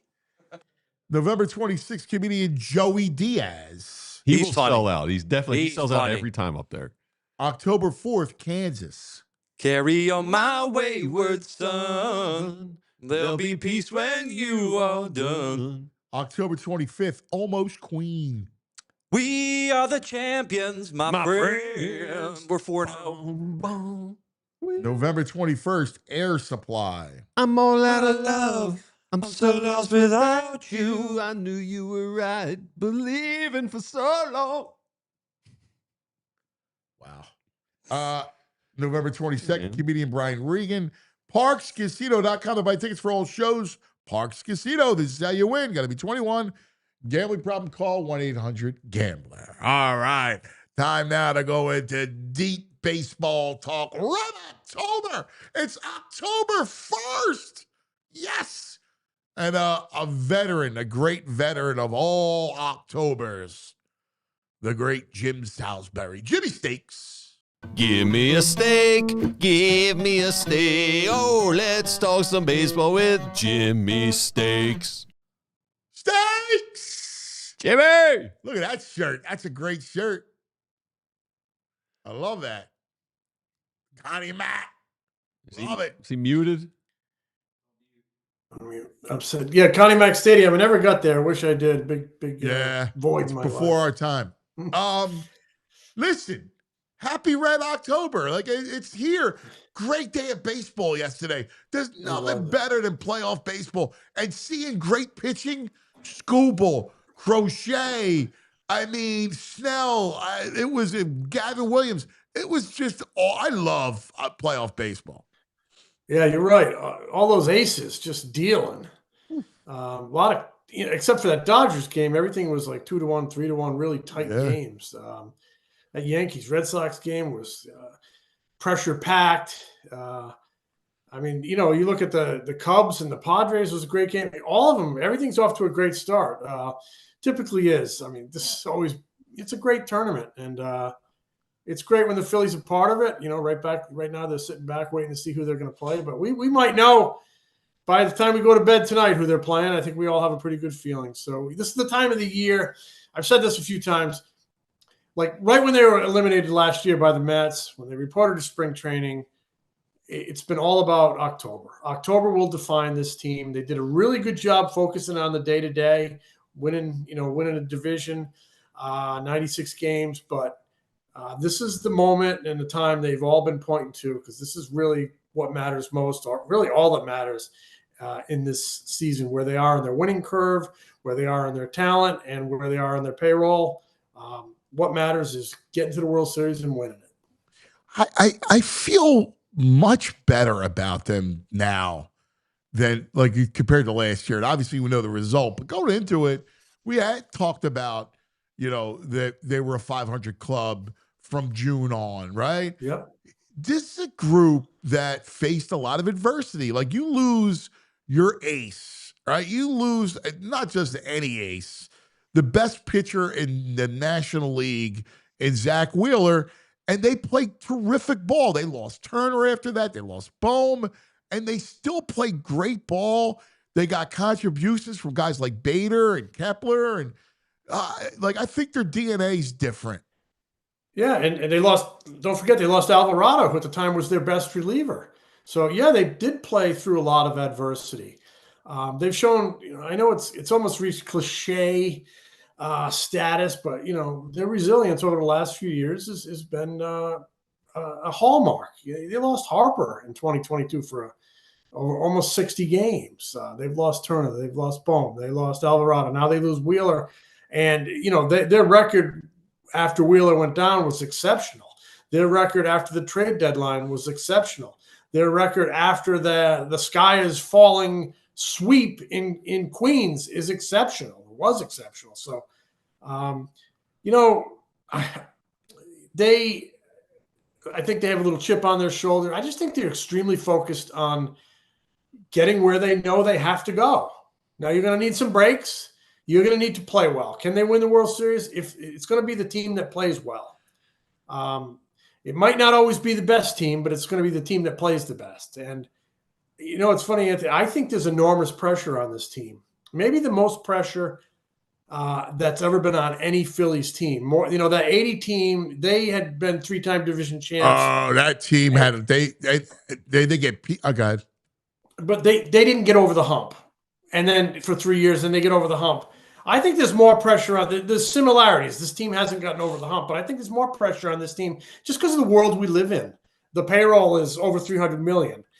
There are probably more superstars on this team than there were that team, and just the nature of fan bases in general, the evolution of the world, social media, the glare that is on people, and the awareness of players of that glare. That I think it all equals probably the most pressure on any Phillies team ever. But the veteran nature of this team and 3 consecutive postseason failures, I think has girded them for this moment, made them stronger and able to deal with that pressure. So I can't wait for it to get going. I can't wait for it to see where it ends up. I think they have a hell of a shot.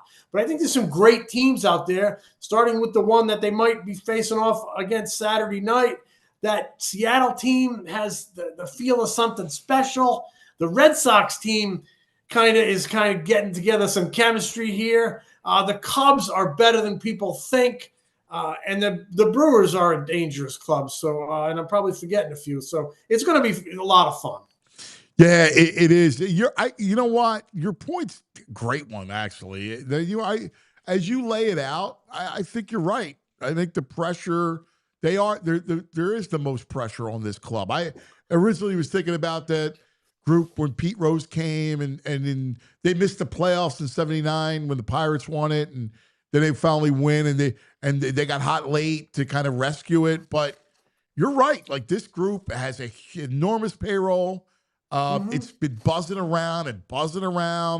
The 08 team won, and even though they didn't win after that, they had won. And this team, this era has to win. There was pressure. That's a great point. There was pressure on the 11 team because they won 102 games. They were the best team in baseball. But they had won 3 years earlier. That makes a bit of a difference. And don't get me wrong, there was pressure on that 80 unit. I mean, Rudy Carpenter goes in there during spring training and says, hey, we got to win or I'm going to start losing pieces here. That creates pressure, but I just think it's more because of the world we live in on this particular ball club. Yes. This particular ball club has Bryce Harper, who's had a target on his back since he's been 16 years old. Yeah. So it's just I think they're ready for the pressure, though. I really do. You lose Zach Wheeler, create some pressure. Well, this kid Christopher Sanchez really stepped up. Luzardo has stepped up. Ranger's ice water. He don't feel pressure, I don't think. But so, Schwarber is really good at dealing with it. If the pressure doesn't manifest itself and chasing pitches off the strike zone, then I think they're gonna put on a good show. I am a little. I can't lie, and I'll get over it. But my mind still wanders back to if they had Wheeler. I love Wheeler, and listen, we're just talking now as Saturday. It's it. He's not a part of it, but man, if you had Wheeler and Sanchez, oh God, that's a cheat code to a series. Yeah, like we've seen over the years, it's great to have that formidable, dynamic, dominant 1-2 punch in the postseason, a la Johnson and Schilling. Yeah. There's been others, the Braves rotations, but yeah, you especially opening up at home with a chance to really demoralize an opponent. I mean, you have Zach Wheeler. It's here you go, Zach, do your thing on Saturday night. And then on game 2, you change the look. You go left-hander, and this guy is almost just as good. Great place to start. That said, if we see the Dodgers on Saturday night, they're going to hand the ball to Ohtani, who's built a workload and is ready to take you in through the middle innings now. And we know how dangerous he is. The Phillies got a peek at him actually last month now, 5 shutout. And then they can come at you with Snell or Yamamoto or Glasnow. They have a hell of a rotation. They have been gearing all year long toward October as well. They've been just trying to get healthy for October, because that's what matters most to them as well. It's what matters most to all teams. So here we go. Do you put any stock into the Ohtani struggles here? I think not really. I think it maybe can give it, I think Strom got him in a head-to-head. I think that can build some confidence for a guy like Strom. I think, in the back of your mind, anytime you've had a good performance against somebody, I think he can fuel some confidence. But he's such a talent. I think his performance can transcend, 1 or 2 bad at-bats against a particular team. The path to beating them is to beat their bullpen. I mean, their weak link is going to be their bullpen. Now, I know they're going to use Sheehan, and they're going to use probably Kershaw. I know he's not active for this series, but he's supposed to be active for the division series. So they're going to try to use their leftover starter pieces to kind of fortify the rest of that pen. Yeah, they haven't had a great year. They've really struggled in the pen, and they added some money, signed some names and re-signed some big names, and it just hasn't clicked. But we know how volatile and up and down bullpens can be. They can get it together in a hurry. And if that starting staff can, shorten the appearances for the bullpen by taking it deep into a game, I think that changes things. If the bullpen has to carry less of a load. But, I mean, last year they pretty much won the World Series on the back of their bullpen. So I think every series is different, and I think you can actually separate the regular season from the postseason. It's a whole new ball game. Heroes and stars are born in October, and guys can turn around seasons in the month of October in a heartbeat. And that can happen in Philadelphia too. I mean, Bryce Harper has not had a Bryce Harper season. He's had a good season. Yeah. It's a good season.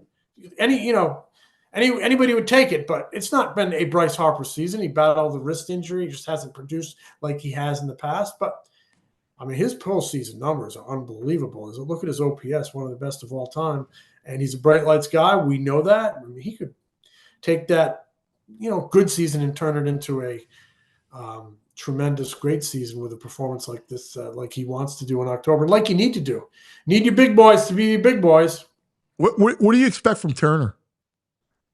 Looks like he's a go. I mean, he got on the field Sunday, tested it a little bit, continues to test it, and will test it tonight. And I think he's a go. It wasn't as bad as people thought.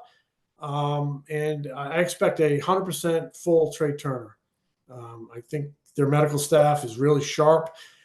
And on top of it all, I think Trey Turner is really sharp. I think he knows his body. He's had this injury before. He seems very optimistic. So I expect to see the batting champ. I mean, think of the batting champ, the RBI champ, and the home run champ all on the same roster.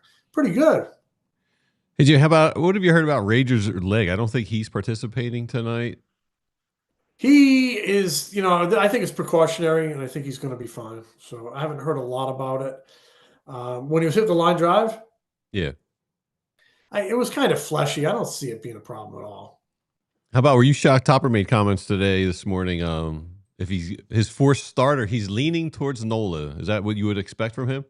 Yeah, I would. But, they might not need a fourth starter in this round. So, that might come in the NLCS. You hope that's where it comes. So, yeah, I would think Nola's going to, hey, he's got a lot of experience. He's been in big games. He's been in the postseason cauldron. And He's got them strong legs. He's got strong legs. He does. I remember, writing a story about kind of when I don't know, I remember looking at him one day and saying, he's not a kid anymore. He's a man. He's got a man's body. And he's got legs to drive the ball. I don't know. Legs are very important for a pitcher. I know. You've told us. Yes. You should know that. Hey, do you think when you talked about pressure and the bullseye Bryce's had, if I look at the lineup and I look at Schwarber and Ranger and Sanchez, I think if someone's going to feel the pressure and press a little bit, it is going to be Bryce. You guys feel that? Well, he felt some pressure. I've seen him clutch enough. I don't see him pressing. I think he feels pressure like his whole life. The Nats win without him. I feel like it's like he wants it. He doesn't press. You want it more than anybody? Yeah, but he's the same guy through the raindrops. Right.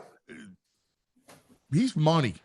It's the one thing missing from his resume. It's the one thing missing from his bronze plaque that's going to go up in Cooperstown someday. He wants it desperately. He talked about it the day he had his press conference in Clearwater 7 years ago. He wants to ride in a parade down Broad Street. But I think he can handle pressure. Like Anthony said, I'm assuming you were referring to Bedlam at the Bank, that home run through the raindrops. Through the raindrops. That was pressure. They were down. Exactly. In that game. That was pressure, and he hits I still remember that. I still remember that sitting there typing a story about, the Phillies are in a tough spot. They just lost, and all of a sudden, boom, he turns it around. It was one of my most fond. I've had many incredible memories, but that one, I was with my cousin Joey. We were actually I was sitting with John Middleton Jr., and we were right behind home plate. And wow. It was it was the greatest moment. We're sitting there, oh my God, and hugging, and it was just an amazing. I love Bryce Harper. I want to see Bryce win. I love greatness, great ball players, and I like to see him. I like to see him get it. I really would. Absolutely. It would be a great story. Yeah. This is a guy who's been an impact player everywhere he's been. The two stops he's been, Philadelphia, Washington, and he talks about it and he wants it. And his postseason performances, I think he's really lived up to his billing as one of the best players in baseball, and he needs one. They're gonna, like I said, you're gonna need your best players to really stand out in this series. In this postseason, and to get by what the team we think they're going to play. Hey, can we get you on Friday to look at this series? Yeah. Absolutely. We'll have we'll know who they're going to play, and I'll have to pick out a good shirt. What do you want me to wear, Greg? I love it. That's a great shirt. It's a great shirt. Hey, before you get out of here, real quick, C00178 in chat wants to know how's Ranger looking, Jim Shorts? He was a great soccer player, so he looks good. He looks good. I'm not sure why that's a thing. Don't ignore him. Ignore him. It's October baseball, baby. Have you never worn gym shorts? Time, covering it. I do miss. I would be ripping the. You can't take out Max Fried. You can't take him out. You can't. You can't take him out. The funny thing about there would be 6 columnists at that game, and they'd all be writing killing them in a different way. Exactly. I mean, it's just boy, those were the days. I remember when the Yankees in 96, 7, 8, 2000. I mean, the two tabloids would be battling, and the newspapers would be that thick. Yeah. We'd write 18 sidebars and a column. It was amazing. Hey, any brother, sidebar, man. You enjoy it, pal. Yeah. Thanks, brother. All right, great being with you guys. Always. See you, Jimmy. Jimmy Steaks. We're up against it. So listen, back in the day real quick, and then we'll call it a day. Sounds good.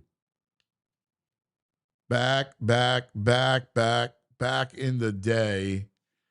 What do you got? We're going back. We're going back. We're going back in the day with True Mark. Oh, yeah. Let's go back like 18 years ago. Jeez, oh, man. One James Calvin Rollins solidifies his MVP campaign with the 2020. Jimmy. And it's 20 triples. Come the rally towels. Wow. Jimmy triples. Ball's hit well to right field. It is off the wall on one hop. Scoring Chris Coast. Jimmy Rollins is going to try for three. Here he comes. He got a triple. Whoa, Jimmy. That was awesome. That was a great moment. That was a great moment. 20th triple of the year. It's funny how things like I don't know what you're playing, but the minute you talk about that year, I know it's got to be the triple that you're going to. I remember to watch it. I remember the game. How many years ago did you say? 18? Phew, there. man. 2007? Yeah. Oh, Right, time is crazy. flying. Yeah, buddy. All right. Great job, Andrew. Great job, Joey.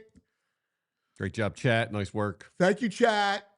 Red October, baby. Let's go. Man. I'm fired up over it. I'm into the baby. I watched most of every game. I was with yesterday. you. Yep. Yeah, I love it. I look forward to another day. Should be longer.